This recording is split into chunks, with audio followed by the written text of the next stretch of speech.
ever heard of this famous quote by the top American diplomat Henry Kissinger, saying, "It may be dangerous to be America's enemy, but to be America's friend is fatal." This admission about how the US government treats its allies makes us wonder, is the close friendship between Kenya and the US fatal for Kenya? And is it the cause of the country's spiraling debt crisis and the resulting violent street protests that are threatening to topple President Ruto's government?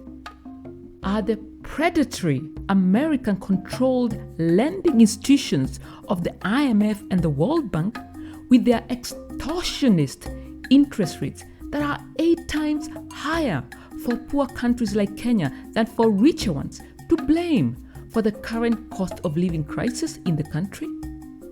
Is the recent US designation of Kenya as a non-NATO ally a poisoned chalice for Kenya's relationship with other Black African countries and the global South, where a sweeping wave of anti-neocolonialism and anti-Americanism is increasing, especially among the youth?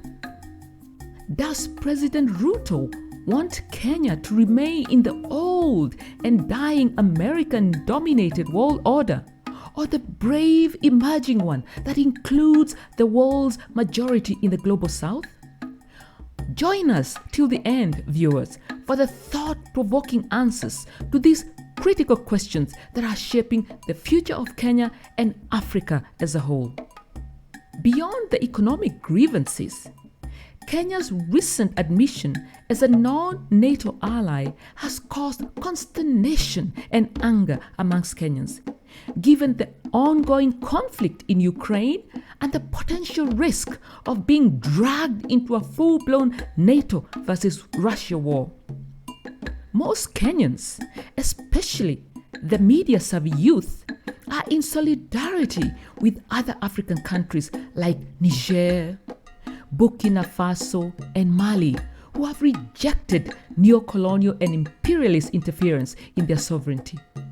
This increasing wave of anti-West sentiments in Africa is in sharp contrast to how Russia and President Putin are viewed on the continent, with respect and admiration. Africans have not forgotten that Russia, then known as the Soviet Union, helped many African countries in their independence struggles against European colonial powers, and how the US government actively supported the colonizers. Soon after his inauguration in August 2022, world leaders from both East and West quoted President Ruto, perceiving him as an articulate spokesperson and legitimate voice for Africa.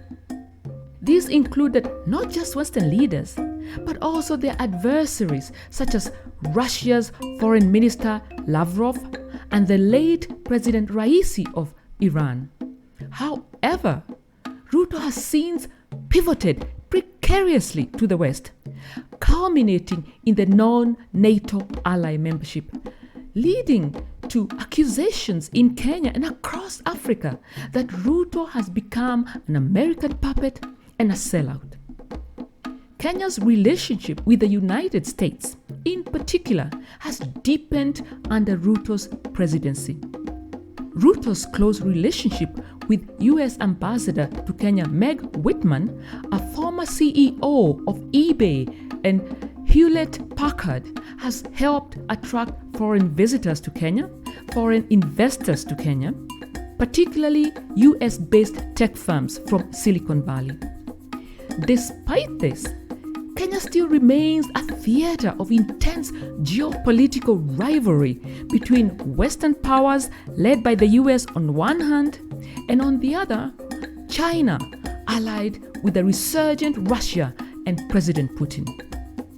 President Ruto, in his 2 years in office, has traversed the world, projecting the image of a world leader championing the rights of the world's downtrodden, especially in Africa. He has also wowed global climate activists in France, brushed shoulders in Silicon Valley with tech CEOs, and been heralded as a global voice for peace at the White House. Just recently, Ruto sent 400 policemen to lead a Kenya-led UN-sanctioned security mission to Haiti.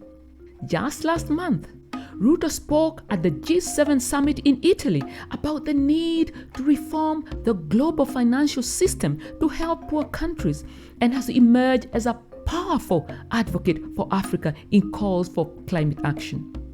In May of this year, Ruto was feted by President Biden during his state visit to the US, the first by an African leader in over 15 years. However, with the ongoing protests back home, his administration is now fighting for survival. Worse, his frantic appeasement efforts have fallen on deaf ears, as the young protesters are now calling for his resignation with chants of "Ruto must go." Inspired by these young and fearless freedom fighters, the rest of Africa watches in awe and admiration. This turn of events has exposed a sharp contrast between Ruto's image as a jet-setting global voice for Kenya and the African continent as a whole, and the harsh reality his Kenyan citizens face daily. At home, Ruto has appeared tone deaf to complaints of the country's direction, preferring to talk down to Kenyans.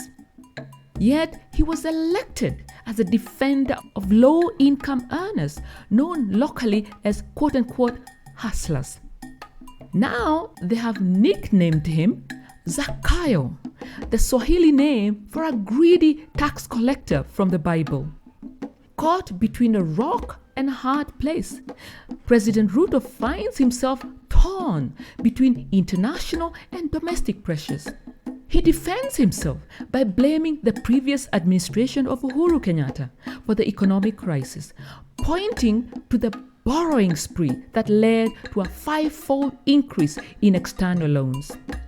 Ruto argues that upon taking office in 2022, he had no choice but to borrow from the IMF and the World Bank, with loan servicing consumption up to 70% of national revenue.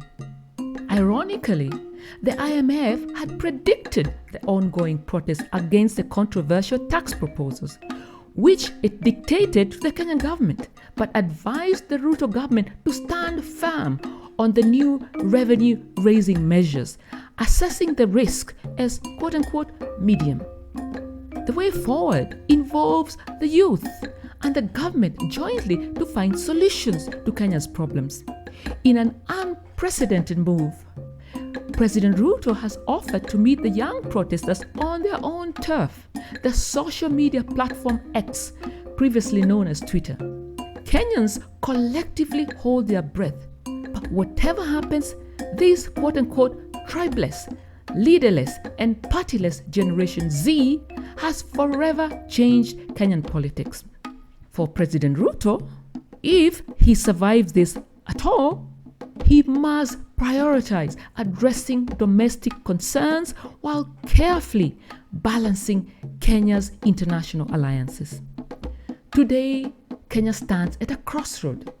Is President Ruto a Pan-Africanist or an American puppet? This is a question that demands some serious self-reflection on the part of President Ruto. The domination of world affairs by a US-led Western alliance is coming to an end right before our eyes. Given this scenario, the key question Ruto needs to answer is this: where does Kenya's national interest lie? In an old and dying American-dominated world order, or an emerging non-Western one that includes Kenya and the Global South? On the domestic front, Dr. Ruto, a highly intelligent and educated man, knows exactly what needs to be done. But does he have the political will and the courage to do it? And that's it, viewers. Thank you for joining me on this journey to explore the complex political landscape of Kenya. Please leave your comments below as they enrich this important dialogue. If you enjoyed this video, don't forget to give it a thumbs up, share it with your friends, and subscribe to my channel for more in-depth analysis of global political issues. Take care and see you in the next video. Bye-bye.